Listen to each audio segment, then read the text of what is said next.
नमस्कार, मी सागर जोशी. आपण पाहत आहात TV9 मराठी आणि बातमीपत्रात घेणार आहोत विविध क्षेत्रातील महत्त्वाच्या बातम्यांचा वेगवान आढावा टॉप 9च्या माध्यमातून. सुरुवातीला मराठीचा मुद्दा आता गुद्द्यावर येऊन पोहोचलाय. पाहूया त्या संदर्भातल्या टॉप 9 बातम्या.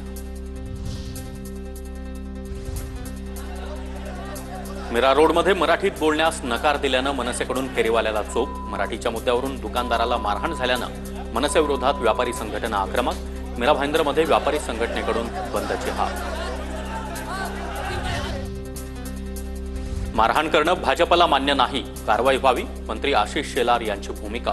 तर मीरा भाईंदरमधील मोर्चा व्यापारी संघटनेचा नाही तर भाजपचा, मनसेचे नेते अविनाश जाधव यांचा निशाणा.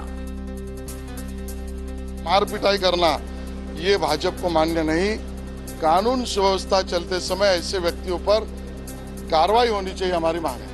मोर्चात पूर्णपणे तुम्ही पाहाल तर भारतीय जनता पक्षाचे नेतेच त्या मोर्चामध्ये दिसत आहेत.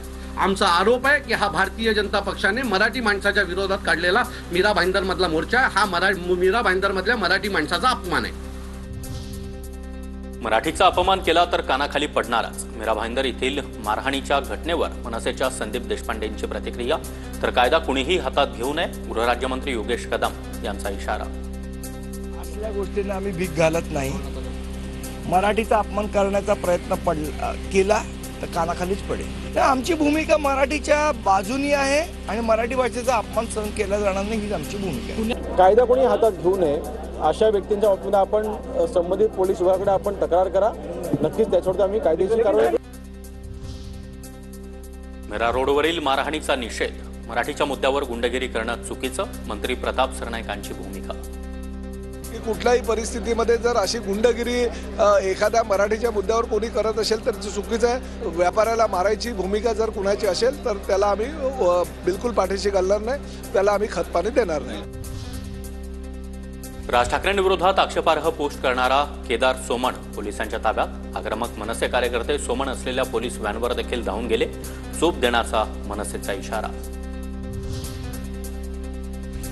5 जुलैला ठाकरे बंधूंचा विजय मिळावा. राज ठाकरे, उद्धव ठाकरे, हर्षवर्धन सपकाळ व्यासपीठावर असणार. वरळी डोममध्ये तसंच हॉलच्या बाहेरील रस्त्यावर देखील LED स्क्रीन असणार. वैयक्तिक कामांमुळे ठाकरे बंधूंच्या 5 जुलैच्या मेळाव्यात जाणार नाही. शरद पवार यांच्याकडून स्पष्ट. ठाकरे बंधूंच्या मेळाव्यात पवारही सहभागी होणार. सुरू होती चर्चा. ठाकरेंच्या सेनेच्या ट्विटर अकाउंटवर पहिल्यांदाच राज ठाकरेंचा फोटो ट्विट. पोस्टमध्ये उद्धव ठाकरेंसह राज ठाकरेंचा देखील फोटो. 5 जुलैच्या विजय मेळाव्याचं निमंत्रण देण्यात आलं.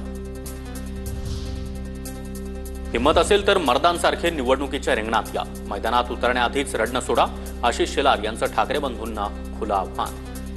तेच पक्ष एकत्र येऊन जे काही डोममध्ये बऱ्याच पक्षांचं मिळून होणार आहे त्यापेक्षा एकता पक्षा, एक झेंडा, एक नेता आणि एक कर्तृत्व, त्याचा व्हिडिओ आपण